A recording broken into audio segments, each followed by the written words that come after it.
speak on the motion of thanks on the Governor's address.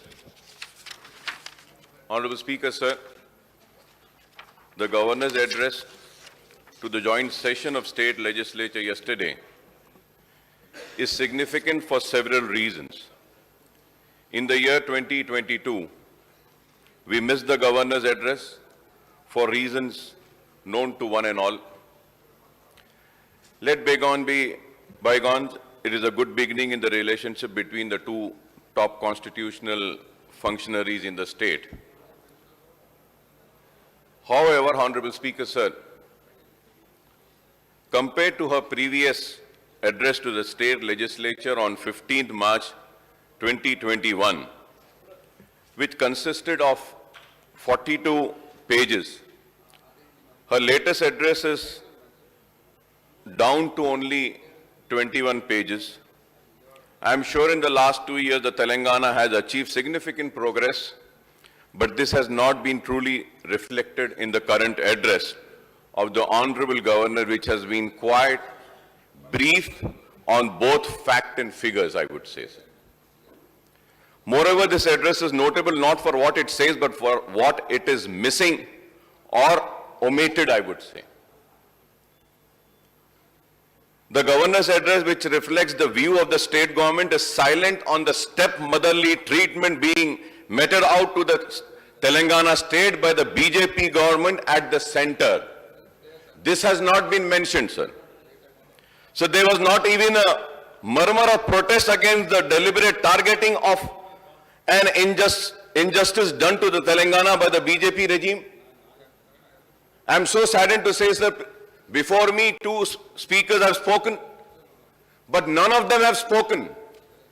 किसी ने इस बात पर आवाज नहीं उठाई कि किस तरीके से तेलंगाना का हक छीना जा रहा है और तेलंगाना को उसके हक से महरूम किया जा रहा है। और यह बात भी नहीं बताई गई कि कितना पैसा तेलंगाना रियासत से मरकजी हुकूमत को हासिल होता है टैक्स के जरिए या मुख्तलिफ जराए के जरिए, और पलटकर क्या मिल रहा है तेलंगाना को, इस बात पर भी गवर्नर एड्रेस में न तस्करा किया गया न बोला गया।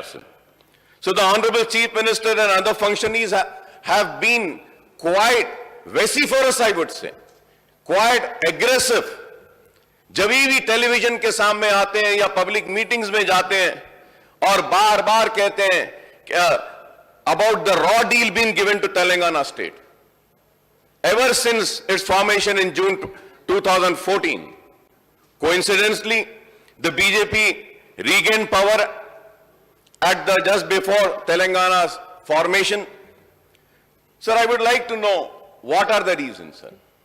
Sir, the omissions of any reference to the state plight at the hands of the central government raise questions. Has the state government deliberately chosen to ignore these issues in the governor's address to show courtesy to Her Excellency? Or has the Honorable Governor dropped certain portions of the text sent to her before the speech copies were printed and she read out the address? Or the reference to the central government high-handed attitude toward the state has been brushed aside after the Telangana Rashtra Samiti assumed the national avatar of Bharat Rashtra Samiti? क्या ये मजबूरियां हैं भारत राष्ट्र समिति बनने की? आमदन इसको भुला दिया गया या छोड़ दिया गया, या फिर कैबिनेट उमूमन तो ये होता है sir. Sir, I don't want to go into the rule position, sir. I might be wrong also. एक असेंबली सेशन को प्रोरॉग करना पड़ता है, आप उसको खत्म करना पड़ता है, उसके बाद नोटिफिकेशन देना पड़ता है, फिर बजट का सेशन आना पड़ता है, 8 दिन का गैप होता है, ये तो कंटिन्यूएशन में है. Sir, I really don't know what is the sanctity of this governor's address, sir. I really do not know. What is the real sanctity of this? कि बस देना था, खैर अच्छा हुआ गवर्नर साहिबा आई यहां पर. Sir, the governor's address finalized and approved by the state cabinet is a document which lists out the performance of the state government in the outgoing year and the policies and programs to be taken up in the ensuing year. Looked at from this point of view, the governor's address lacked power and punch since dismisses most of the achievement of the government in a paragraph or two. You can feel the difference if you compare the text of the governor's address in 21 and now. Sir, और ये भी शायद अगर मैं गलत ना हूं तो आई मे बी करेक्टेड कि गवर्नर्स एड्रेस को कैबिनेट अप्रूव करता है और उसके बाद गवर्नर साहिबा के पास या गवर्नर के पास जाता है। पता नहीं अब इस एड्रेस को भी कैबिनेट ने मंजूर किया है, ठीक है किया है तो अच्छा है सर। सर, जब कैबिनेट ने इसको मंजूर किया है, मैं चाहता था कि आप लोगों की तरफ से आवाज आए, शुक्रिया आपका कि किया है आपने कहा, तो क्या कैबिनेट में भी इस बात का जिक्र तस्करा नहीं होता कि तेलंगाना के साथ कितनी नाइंसाफी हो रही है? क्या कैबिनेट में भी इस बात पर बहस नहीं होती कि तेलंगाना को उसका हक नहीं दिया जा रहा है? क्या कैबिनेट में भी इस बात पर बहस नहीं होती कि तेलंगाना का जो पैसा है वो तेलंगाना को नहीं मिल रहा है?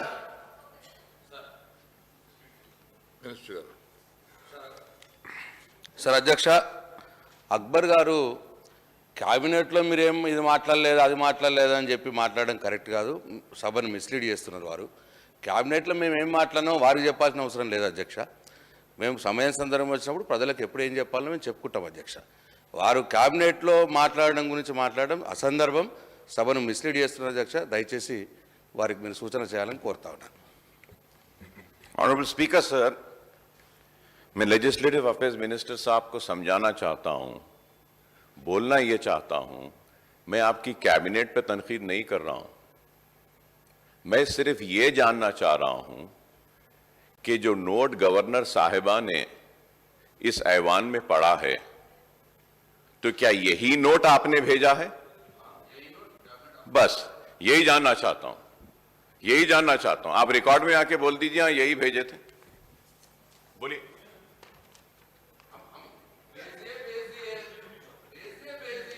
ठीक है सर, मैं है तेलंगाना को जो मदद की जानी चाहिए वो मदद भी नहीं हो रही है।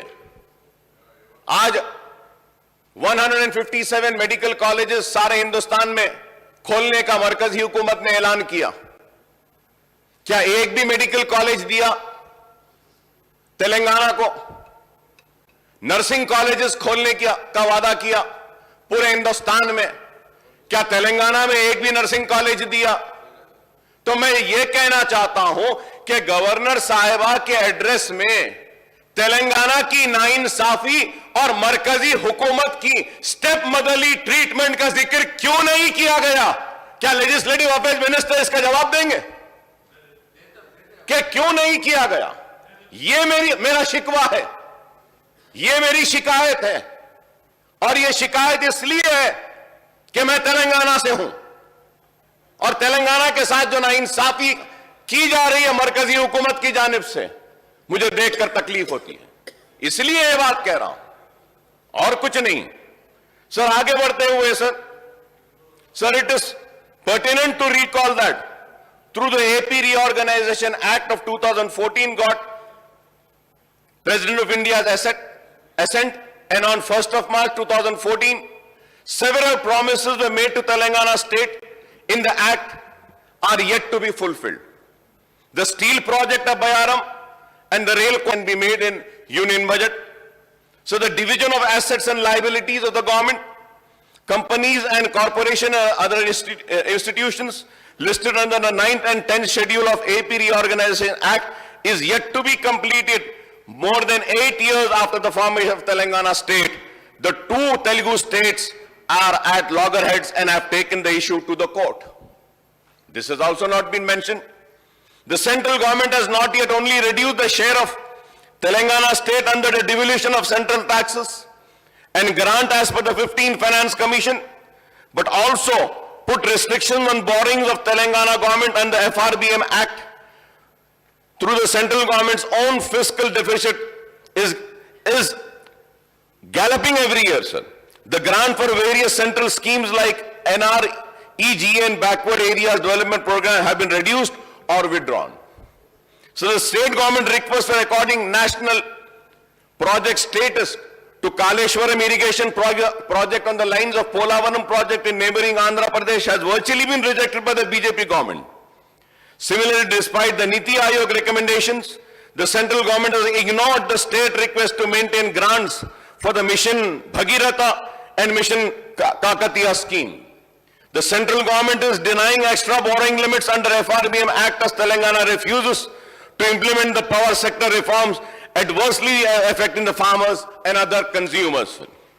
The central government has been reluctant to procure the produce of Telangana farmers, particularly paddy. An entire burden of procuring all the produce of different crops have fallen on the state government.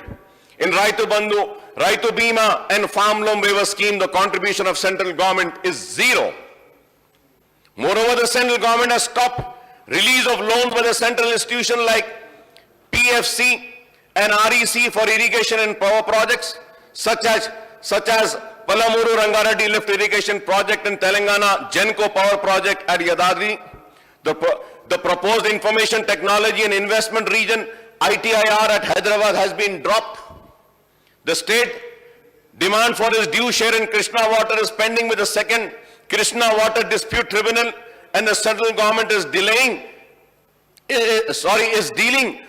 a blow to the state by issuing notification in July 2021 for the takeover over the state irrigation and hydel power projects and the two major rivers by Krishna and Godavari River Management Board. The central government has sanctioned, as I had said earlier, sir, 157 medical colleges and 157 nursing colleges across country, but not a single medical or nursing college have been sanctioned for Telangana, sir. The list of central government act of omission and commission is endless, and suffice to say that the state is only being given a raw deal. Telangana would have progressed much faster and registered higher GSDP and per capita income over the last 8 years if the central government had extended the helping hand. Sir, जब मैं ये बात कर रहा हूं नाइंसाफी की, तो स्पीकर साहब मैं आपसे दरखास्त भी करूंगा कि इस सेशन के दौरान, और बड़ी लंबी फेहरिस्त है मरकजी हुकूमत की जानिब से जो नाइंसाफियां और हक तलफी तेलंगाना रियासत के साथ की जा रही है, उसकी बड़ी फेहरिस्त है। मैं आपसे दरखास्त करूंगा कि इस सेशन में ही सही एक डिस्कशन रखिए साहब, ताकि रियासत की आवाम को यह पता चले कि रियासत के साथ किस तरीके से सौतेला सुलूक किया जा रहा है मरकजी हुकूमत की जानिब से। एक बहस मुबाहिसा होना चाहिए इस ऐवान में, हकीकत सामने आनी चाहिए ऐवान के जरिए आवाम के सामने।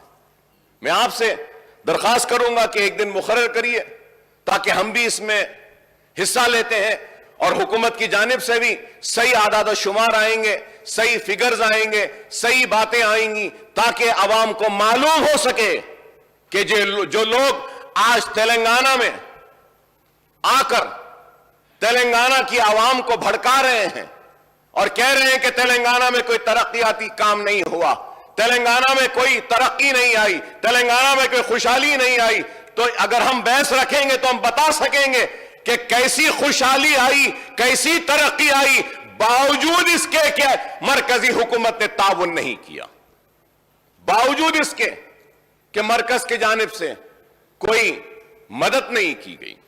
Sir, I heartily congratulate the TRS, now BRS government, for the inclusive and comprehensive development of the state on every front for the last 8.5 years. Sir.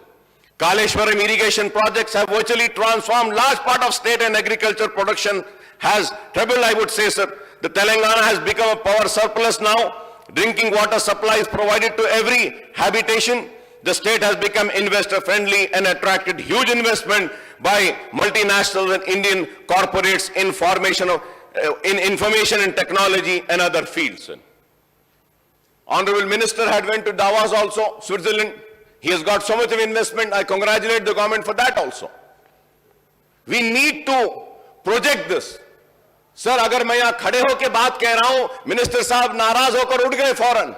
अरे मैं यही तो चाह रहा हूं कि गवर्नर के एड्रेस में ये बातें आनी चाहिए थी कि हमारे रियासत के मिनिस्टर ने स्विट्जरलैंड में डावोस में जाकर इतना इन्वेस्टमेंट लाया, इस रियासत को यह गवर्नर एड्रेस में आना था। हमने ये काम किया, ये आना था। और इसके बाद में यह भी आना था कि आइंदा हम क्या करना चाहते हैं। लेकिन ये चीजें नहीं है, तो इस बात की निशानदेही कर रहा हूं, लेकिन आप लोग बात को समझते ही नहीं है, फौरन उड़ जाते हैं।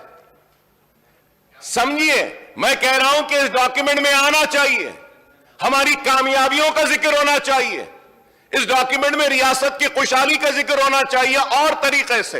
हां, आपने कोशिश की है, जिक्र किया है, लेकिन जिस तरीके से होना था वो नहीं हुआ, यह शिकायत कर रहा हूं।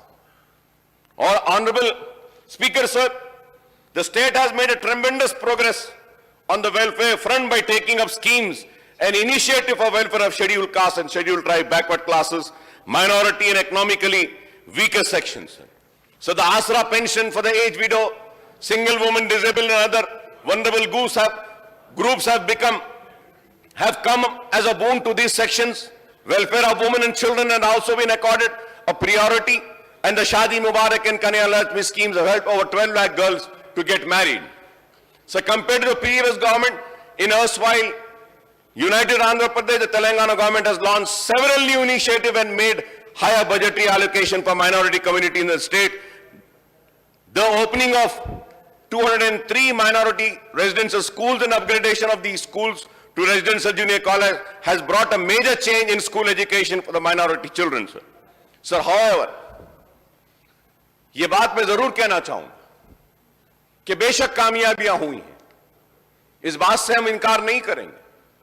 अगर अक़लियतों की बात करूंगा तो बेशक हुकूमत ने अक़लियतों को दिया है, उर्दू को दूसरी सरकारी जबान का मौक़िफ़ दिया जरूर है, लेकिन आज उर्दू के साथ नाइंसाफी का सिलसिला जारी है। कई सरकारी दफातर के बोर्ड्स पर उर्दू नहीं है।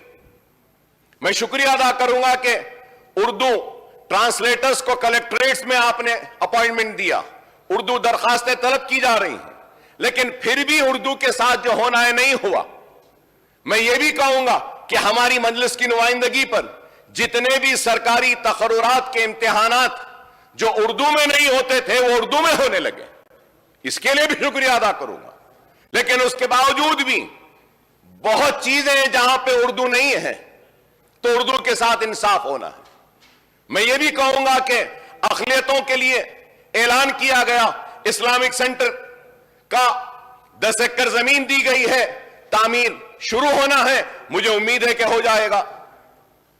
अक़लियतों को अनीसुल गुरबा मजलिस के नुमाइंदगी पर जमीन का इजाफा किया और वहां पे कंस्ट्रक्शन का आगाज किया, एक बड़ी इमारत तामीर हो रही है।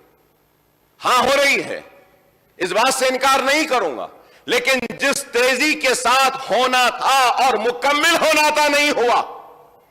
हां, मैं शुक्रिया अदा करूंगा हुकूमत का कि नए सेक्रेटेरिएट के पास में मस्जिद की तामीर भी हो रही है।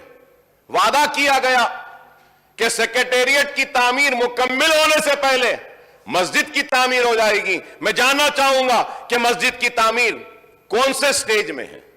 कोई जा नहीं सकता, देख नहीं सकता, पता नहीं है, मगर मुझे यकीन है कि जरूर वो मस्जिद की तामीर मुकम्मल होगी।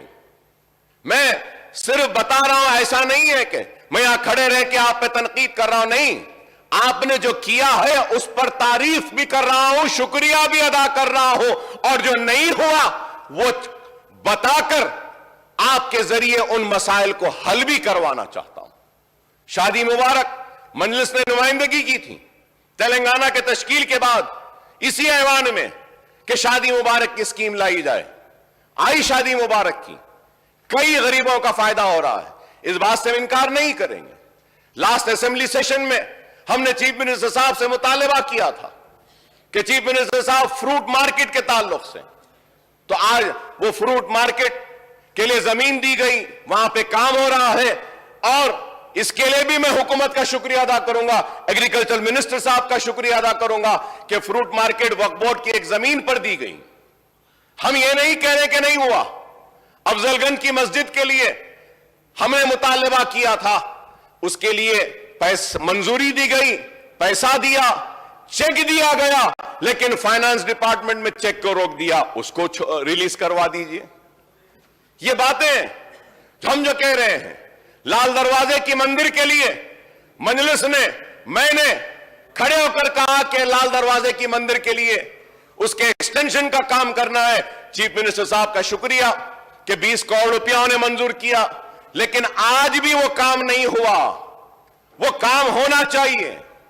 मक्का मस्जिद की तामीर के लिए, रेनोवेशन के लिए मजलिस ने मुतालबा किया। मक्का मस्जिद की तामीर, रेनोवेशन का काम अभी भी मुकम्मल नहीं हुआ, तो कब होगा मैं ये जानना चाहूंगा। बागान की मस्जिद के लिए किया, यहां के जो एम्प्लॉइज हैं उनके लिए किया, रेगुलराइज करिए, नहीं हुआ। मैं चीफ मिनिस्टर साहब का शुक्रिया अदा करूंगा कि हम मजलिस की नुमाइंदगी पर अइम्मा और मौजूनों को आपने मंथली पैसा देने का ऐलान किया, दे रहे हैं। 4-4 महीने तक नहीं मिलती है, खैर देर से मिलती है, मगर अब रमजान का महीना आने वाला है, मैं उम्मीद करूंगा कि हुकूमत वक्त पे उनको दे देगी। अचल इकास को दे रहे हैं, पुजारियों को दे रहे हैं, हम इसका भी इस्तेकबाल करते हैं, देना चाहिए, बहुत अच्छा है। ये काम जो अच्छे हुए हैं हम उसकी तारीफ करेंगे, जो लेकिन नहीं हुआ वो तो बोलेंगे हम बराबर। वही बात कहना चाहते हैं। आप पूरी रियासत में हर डिस्ट्रिक्ट में मेडिकल कॉलेजेस बना रहे हैं, हम मुबारकबाद देते हैं आपको। वनंगल का दवाखाना 1 साल में मुकम्मल हो जाएगा, मुबारक आपको, अच्छी बात है। लेकिन मैं जानना चाहता हूं, हैदराबाद में एक उस्मानिया दवाखाना है, वो कब बनेगा? वादा किया था बनाने का, अब तक नहीं हुआ। चीफ मिनिस्टर साहब ने ऐवान में कहा मीटिंग करिए, बनाइए, सब करिए, बोलते हाईकोर्ट का है, नहीं हाईकोर्ट में भी डालें। आप हर डिस्ट्रिक्ट में दवाखाना बना रहे, अच्छा है। चार मीनार का दवाखाना है, उसको भी बनाइए। हम यही बात कह रहे हैं, और क्या कह रहे हैं? ऑनरेबल स्पीकर सर, हम यहां खड़े होकर नाइंसाफी पे आवाज उठाते हैं, तो जरूर हम जो हुकूमत की जानिब से मिलता है, हम उसको फरामोश भी नहीं करते, हम उसका शुक्रिया भी अदा करते हैं। हां, हैदराबाद तरक्की कर रहा है, ईस्ट, वेस्ट, नॉर्थ, सेंट्रल, हर जगह पे तरक्कियाती सरगर्मियां जारी हैं। तो मैं कह रहा हूं कि साउथ में भी होना चाहिए। यही बात मैं कह रहा हूं साहब, हो तो रहा है, लेकिन जिस तेजी से होना है उस तेजी से नहीं हो रहा है। जिस तेजी के साथ हाईटेक सिटी में होता है, जिस तेजी के साथ न्यू सिटी में होता है, उसी तेजी से ओल्ड सिटी में नहीं हो रहा है। यही तो बात कह रहा हूं। मंजूरी दी गई है, कहां हुआ साहब? सर, मैं बड़ी जिम्मेदारी के साथ कह रहा हूं, 10 साल पहले मेरी कॉन्स्टिट्यूएंसी में एक स्टेडियम को मंजूर किया गया, 10 साल हो चुके हैं, आज तक भी वो कंप्लीट नहीं हुआ। क्या इस तेजी से हो रहा है? आज ये काम की जो हम निशानदेही कर रहे हैं, मैं स्पीकर साहब, मैं आपके जरिए म्युनिसिपल एडमिनिस्ट्रेशन मिनिस्टर साहब की तवज्जो लाना चाहता हूं इस बात पे। क्या 5 साल से जायद अरसा नहीं हुआ कि लाड़ बाजार को डेवलप करेंगे बोले थे, एमएलएस की टीम गई थी, क्या डेवलप हुआ? Sir, when I got elected first time and second time in 2004, right from 2004, I'm fighting for Charminar pedestrianization project. 2004, sir. क्या कंप्लीट हुआ सर? आप इसको तनकीद में न लें, आप इसको ये समझ के आप मेरी बात को सुनिए कि हम आपके साथ खड़े हैं। हमको भी आवाम के सामने जाना है, आपको भी आवाम के पास जाना है। हम आवाम को क्या कहेंगे, क्या बताएंगे? कितने साल लगेंगे चार मीनार पेडेस्ट्रियनाइजेशन प्रोजेक्ट कंप्लीट होने के लिए? क्या ये मेरी बात गलत है कि लास्ट बजट में आपने, अभी तो ये बजट अभी है, चल रहा है, अभी फाइनेंशियल ईयर खत्म नहीं हुआ। 500 करोड़ रुपए ओल्ड सिटी मेट्रो के लिए दिए गए थे। क्या मेट्रो का काम शुरू हुआ? क्या मेट्रो आई या कुछ पहल हो रही है? हाईटेक सिटी, शमशाबाद एयरपोर्ट, वो लिंक, दूसरे लिंक्स आप पूरे कर रहे हैं, बेशक करिए, ये मेरा शहर है, ये मेरी रियासत है, यहां पे खुशहाली, यहां पे तरक्की आनी चाहिए। लेकिन ये कौन सी बात है कि चौतरफ तरक्की हो रही है लेकिन उस तरफ नहीं होगी?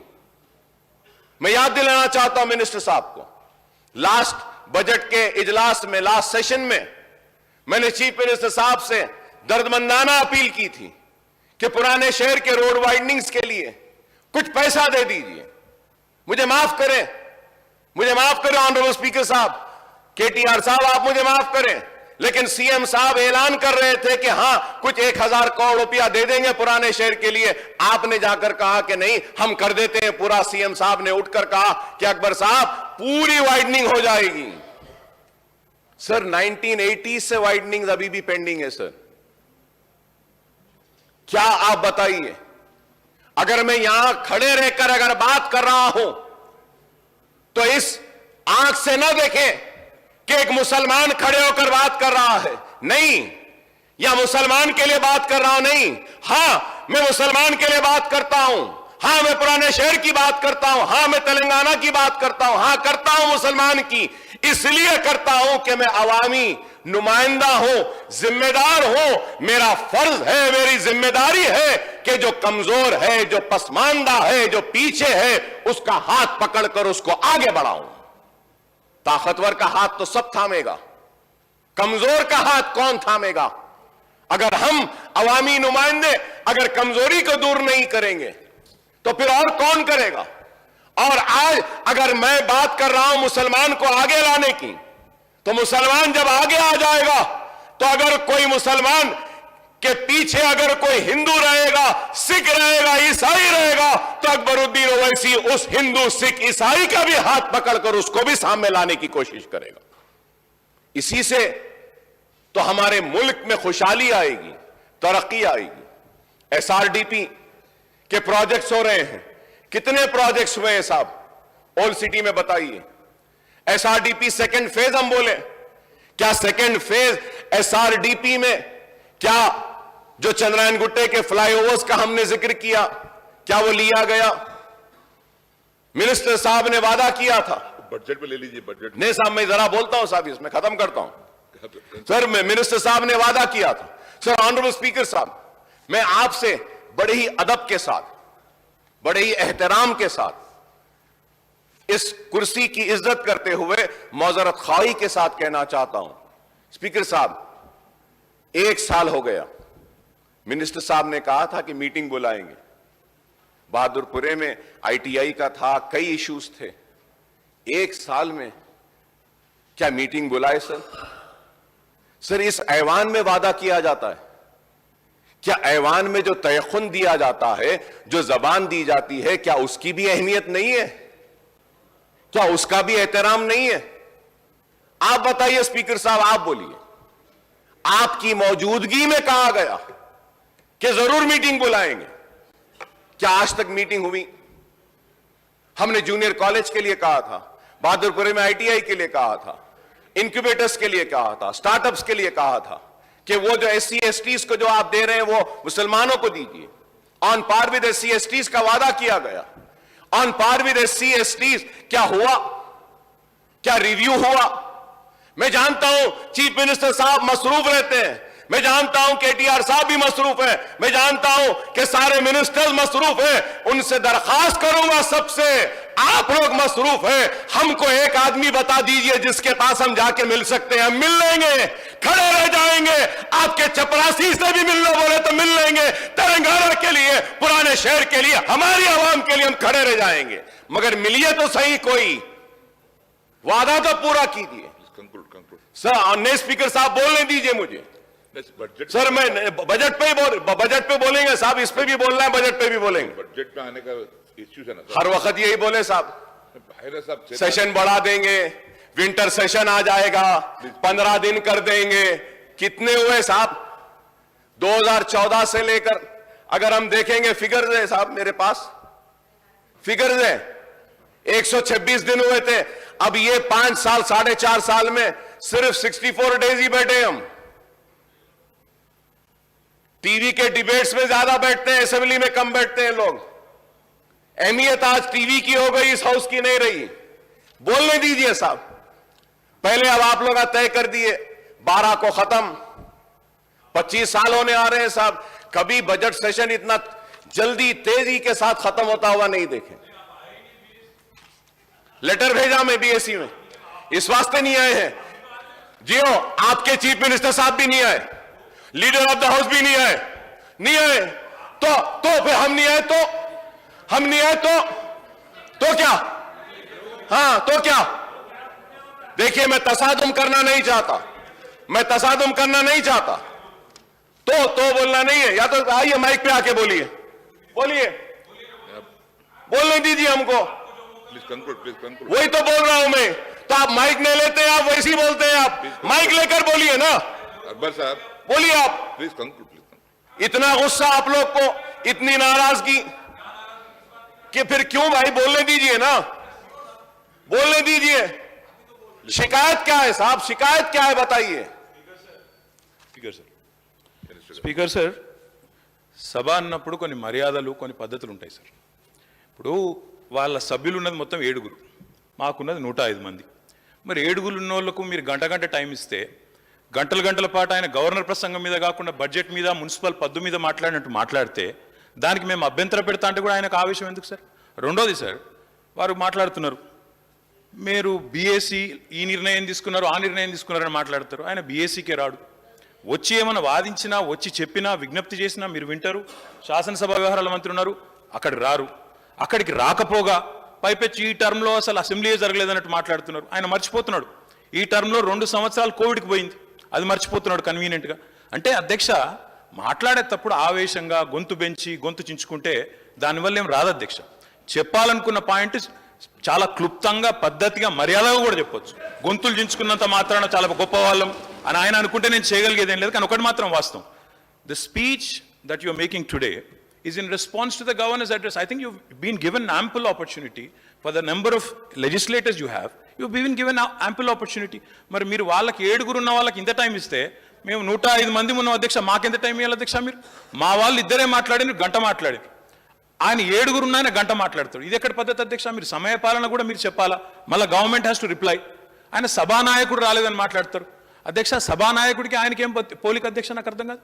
సభానాయకుడి స్థానంలో మా గవర్నమెంట్ తరఫున శాసనసభ వ్యవహారాల మంత్రి వచ్చినారు, ఫైనాన్స్ మినిస్టర్ వచ్చినారు, మా స్పోర్ట్స్ మినిస్టర్ వచ్చినారు, 4 మంత్రులు ఉన్నారు నిన్న బీఎస్సీ మీటింగ్లో. ఆయన రాకపోగా, లీడర్ ఆఫ్ ఆపోజిషన్గా ఆయన బాధ్యత నెరవేర్చకపోగా పైపెచ్చి ఇంకేదో మళ్ళీ మీదికి వెళ్ళి నిందాపూర్వకంగా మాట్లాడడం మంచిది కాదు.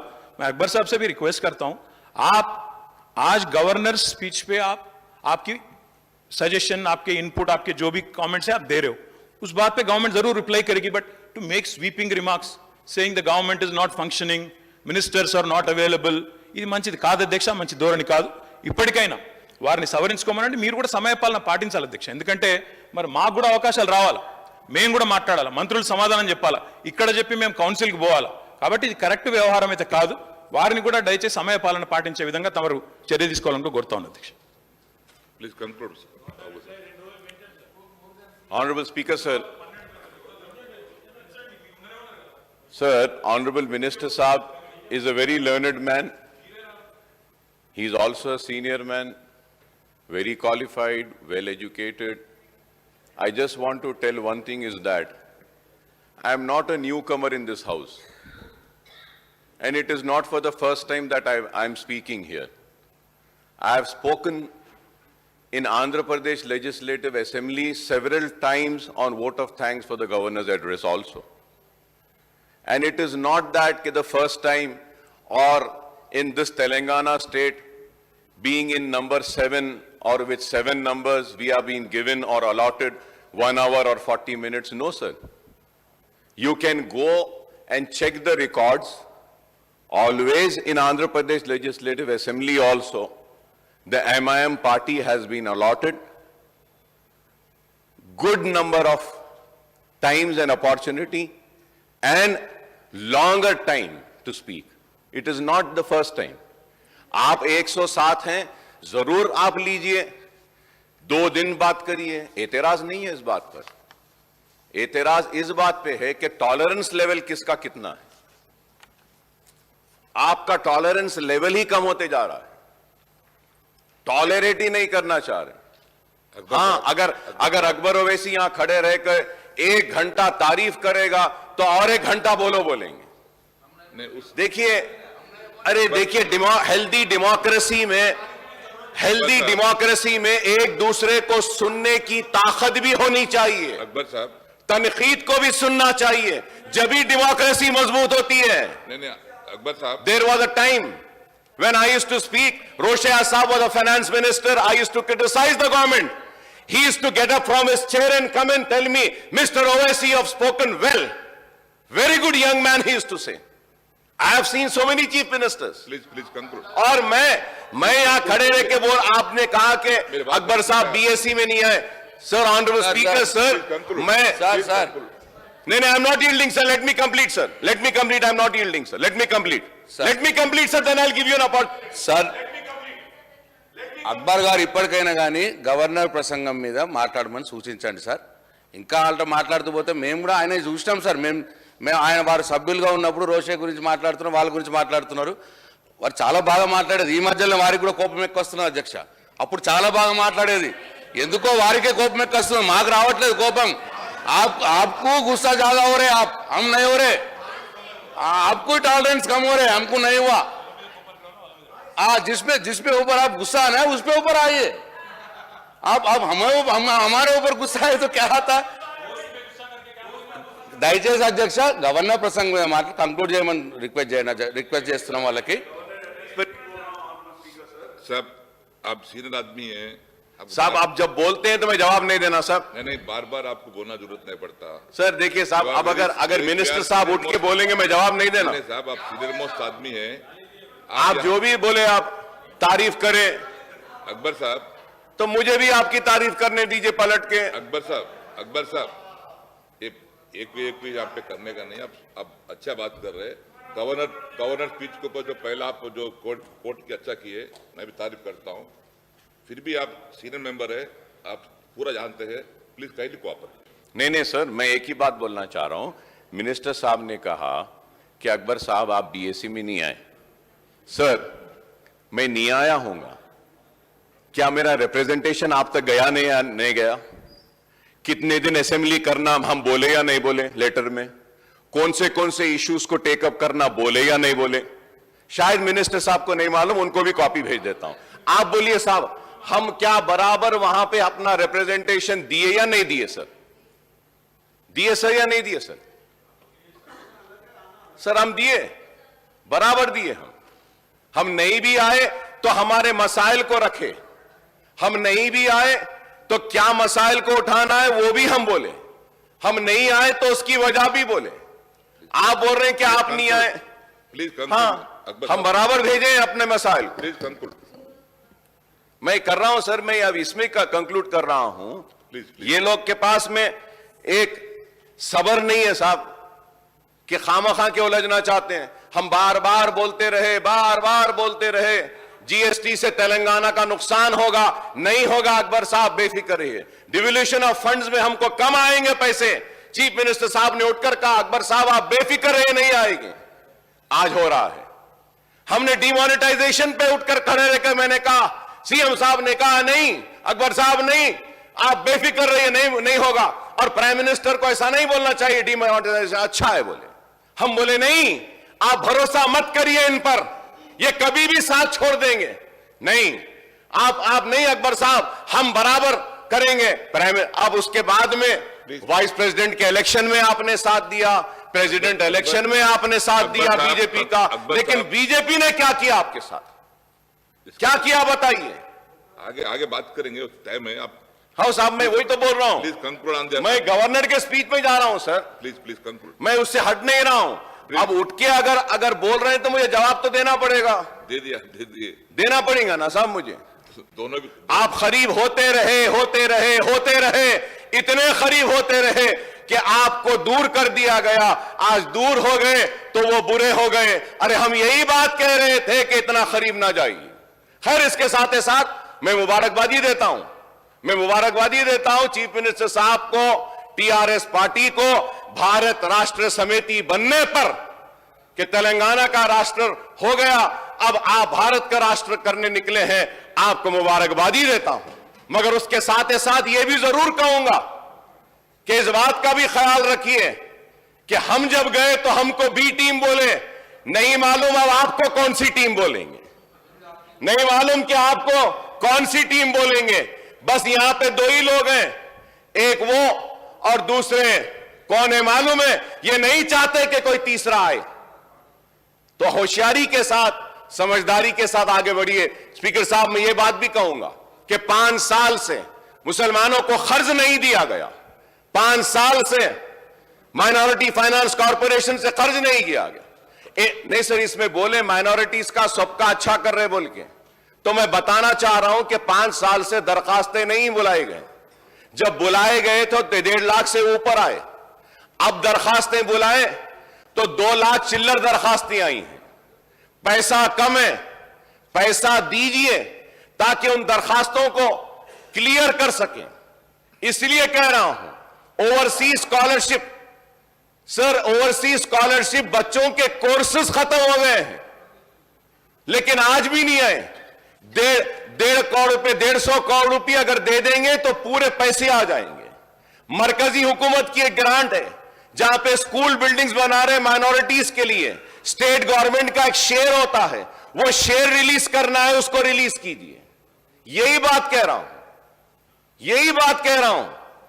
मैं ये कहना चाहता हूं कि औकाफी जायदादें तबाह बर्बाद हो रही हैं, औकाफी जायदादें जा रही हैं। हुसैन शाह वली रहमतुल्लाह अलैह की 1600 चिल्लर एकड़ जमीन चले गई।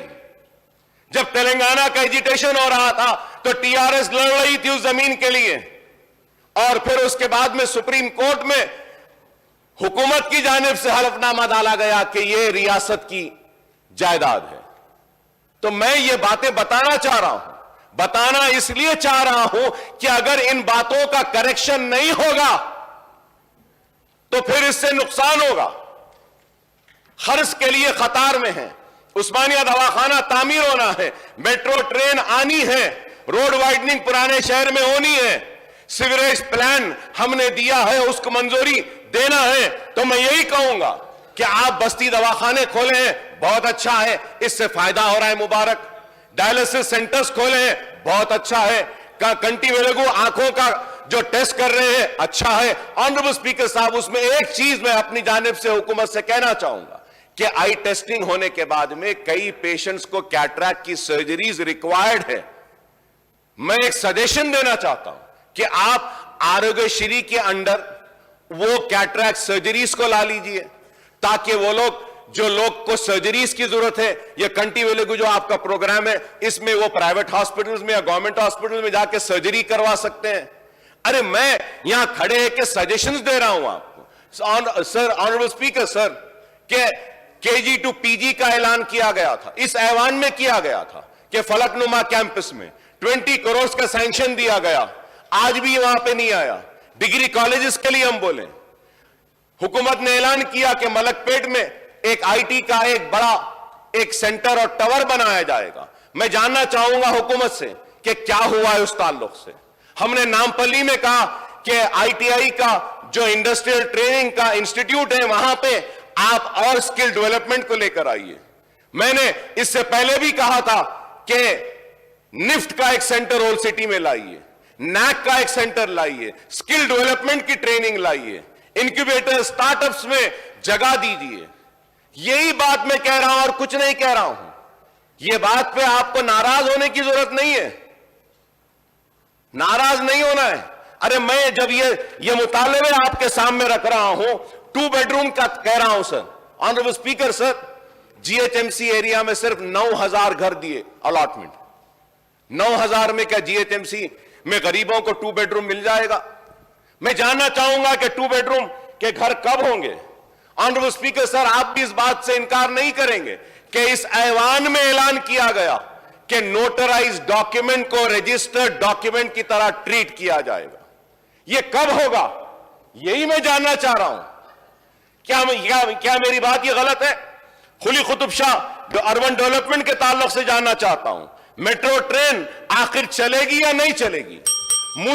मूसी को डेवलप करने की बात की गई, मूसी का डेवलपमेंट का अभी कुछ नहीं हुआ है, उसका क्या होगा मैं ये भी जानना चाहूंगा। सर, मैं आपके जरिए हुकूमत से मुतालबा करूंगा और बोलूंगा कि आप पुराने शहर की तरक्की के लिए जितने भी ऐलानात किए हैं वो कीजिए। चीफ मिनिस्टर साहब ने कहा था कि पुराना शहर इस्तांबुल बन जाएगा।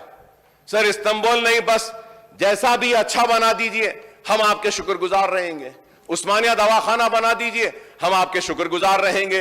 फ्रूट मार्केट वालों को, एग्रीकल्चर मिनिस्टर साहब से आपके जरिए कहूंगा कि उनके जो भी मसाइल है उसको कर दीजिए।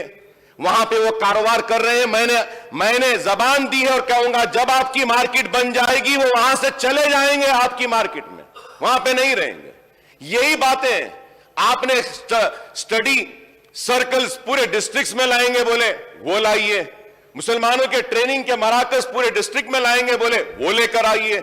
अरे हम यही बातें कह रहे हैं आपसे और उम्मीद करते हैं कि हमारी इन सारी बातों पर आप जरूर तवज्जो देंगे। और आखिर में मैं ये भी जरूर कहूंगा कि शहर तरक्की जरूर कर रहा है, लेकिन शहर में क्राइम भी बढ़ रहा है। अगर हम देखते हैं हैदराबाद में ओवरऑल क्राइम अगर हम देखते हैं और फिर उसके बाद में एफआईआर्स, अगर साइबर क्राइम, पूरा लिस्ट है मेरे पास कि यहां पे क्राइम्स बढ़ रहे हैं, दिन दहाड़े लोगों का कत्ल हो रहा है, चोरियां हो रही हैं। उम्मीद करता हूं कि इस पर भी गौर करेंगे। गवर्नर साहब के एड्रेस में कहा गया कि रियासत में इतने सारे, बहुत सारे सीसीटीवी कैमरास हैं, तो मैं जानना चाहूंगा कि कितने सीसीटीवी कैमरास चल रहे हैं। सर, 70% सीसीटीवी कैमरास का मेंटेनेंस नहीं है, मोर देन 50% कैमरास बंद हो चुके हैं। तो आप यही बातें मैं आपके जरिए लाना चाहता हूं। फार्मर्स के क्रॉप का लोन जो है वादा किया था कि 5 लाख में करेंगे, वो उसका क्या हुआ, वो भी आप करिए। जरूरी है फार्मर्स का। फार्मर्स आज खुदकशी कर रहे हैं, चाहे 1 होने दो या 10 होने दो। इतना सब कुछ होने के बाद भी आज किसान हमारा खुदकशी क्यों कर रहा है, इस पर हमको गौर करना चाहिए, इस पर हमको देखना होगा। दलित बंधु आपने आगाज किया, इसके लिए मुबारकबादी देता हूं।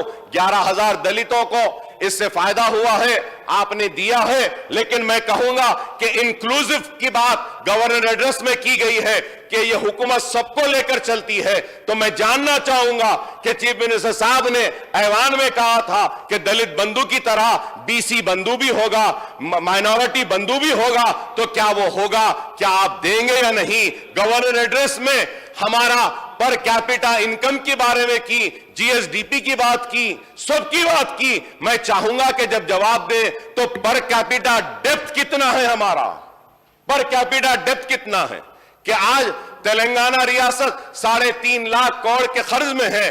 कॉरपोरेशंस का अगर कर्ज लेते हैं तो और बढ़ जाएगा। तो आप इस पे क्या कर रहे हैं, यह भी हम जानना चाहेंगे। और इसके साथ ही साथ मैं आपसे फिर से यह मुतालबा करूंगा कि हैदराबाद में जो मेट्रो ट्रेन को लाने का जो वादा किया गया था उसको पूरा कीजिए। और फिर एम्प्लॉइज के पीआरसी और डीए के ताल्लुक से एम्प्लॉइज परेशान है, गवर्नमेंट एम्प्लॉइज के। गवर्नर साहिबा के एड्रेस में यह कहा गया कि सरकारी मुलाजिमीन की तनख्वाहें अच्छी हैं, बेशक अच्छी हैं, इससे इनकार नहीं, लेकिन पीआरसी कब देंगे, डीए कब होगा? पुराना पीआरसी नहीं दिए, अब नया आएगा, ये कब देंगे? ओल्ड पेंशन ला लीजिए, सरकारी मुलाजिमीन को खुश करिए, सरकारी मुलाजिमीन खुश करिए इनको। काफी उनकी शिकायतें हैं, उम्मीद करूंगा कि आप इस पर भी देखेंगे। पुराने शहर की तरक्की के बारे में हमने बार बार कहा है, तो मैं फिर से स्पीकर साहब आपके जरिए इन बातों को दोहराना चाहता हूं कि फिर से कह रहा हूं कि कर्जों की इजराई कीजिए, स्विंग मशीन्स दीजिए। जो लोग कारोबार करना चाहते हैं उनको खर्च दीजिए। आप जितना पैसा दिए इससे नहीं होगा। 1000 करोड़ रुपए माइनॉरिटी फाइनेंस कॉरपोरेशन को जारी करिए। नहीं करेंगे तो वो पूरे दरखास्तें फिर वैसे ही पेंडिंग रहेगी जिस तरीके से पहले थी। अनीसुल गुरबा का काम खत्म करिए। इस्लामिक सेंटर का तामीर का आगाज करिए। उर्दू के साथ इंसाफ कीजिए। उस्मानिया दवाखाने की तामीर करिए। औकाफी जायदादों का तहफ्फुज करिए। पुराने शहर की तरक्की कीजिए। SRDP सेकेंड फेज में पुराने शहर के हम जो नुमाइंदगी करे हैं उसको लीजिए। पुराने शहर को भी नए शहर की तरह तरक्की दीजिए। पुराने शहर के लेक्स के डेवलपमेंट के लिए भी हमने दिया है रिप्रेजेंटेशन। हमारे पास भी सुरम चेरू है, गुरम चेरू है, कई तालाबें हैं, मिरालम तालाब भी है। इसके डेवलपमेंट के लिए हमने प्रपोजल दिया है, इसको भी लीजिए। हमने मिरालम मंडी के बात की है, उसको भी लीजिए। चौक के मुर्गी का लिया है, उसको भी लीजिए। बहुत काम आपने किया है, बहुत काम आपने किया है और ये काम बाकी है। उम्मीद करते हैं कि आप इन तमाम मसाइल पर तवज्जो देंगे। और आखिर में स्पीकर साहब आपसे फिर से ये कहना चाहता हूं कि लास्ट बजट सेशन में मीटिंग बुलाने का वादा किए, 1 साल हो गया, कम से कम अब बुला लीजिए, इस सेशन में बुला लीजिए। बैठ जाते हैं और फिर से कहूंगा कि इतना गुस्सा, इतनी जल्दी तेजी से उड़ जाना ये आपको जेब नहीं देता। अरे आपको बहुत बड़ा मुकाम मिला है, काबिल हैं आप, आगे बढ़िए। हम चाहते हैं कि आप आगे बढ़ें और आप आगे बढ़ेंगे तो हम आपके पीछे खड़े रहेंगे। लेकिन एहतियात से जाइए, सब्र के साथ जाइए, साबित कदमी के साथ जाइए। ऐसा नहीं कि तेज दौड़ते हैं और आगे बढ़ के गिर जाते हैं। नहीं, मैं जानता हूं आपकी नौजवानी की उम्र है, उम्र में बहुत मेरे से छोटे हैं, तो शायद है आपको किसी जमाने में हमारा भी मिजाज ऐसी था, लेकिन आज कुछ अलग है। चलने दीजिए। लेकिन जरूर कहूंगा कि हम को आज इस रियासत को आगे बढ़ाना है। और आखिर में कहूंगा कि मरकजी हुकूमत की जानिब से तेलंगाना के साथ जो नाइंसाफियां हुई है, इस पे बहस होनी चाहिए और हुकूमत को खुलकर बयान करना चाहिए, बताना चाहिए कि मरकजी हुकूमत तेलंगाना के साथ किस तरीके से हमारी नाइंसाफी कर रही है। और ये जो मोशन लाया गया है, मैं अपनी जानिब से इस मोशन की तायीद करते हुए एक बात जरूर कहूंगा कि 12% तहफ्फुज़ात देने का वादा करे थे। आप एसटीज को दे रहे हैं रिजर्वेशन, दीजिए, हम खैर मुकदम करते हैं। मुसलमानों के 12% तहफ्फुज़ात आपके मैनिफेस्टो में था, आपने ऐलान किया, वो 12% दीजिए, जरूरी है।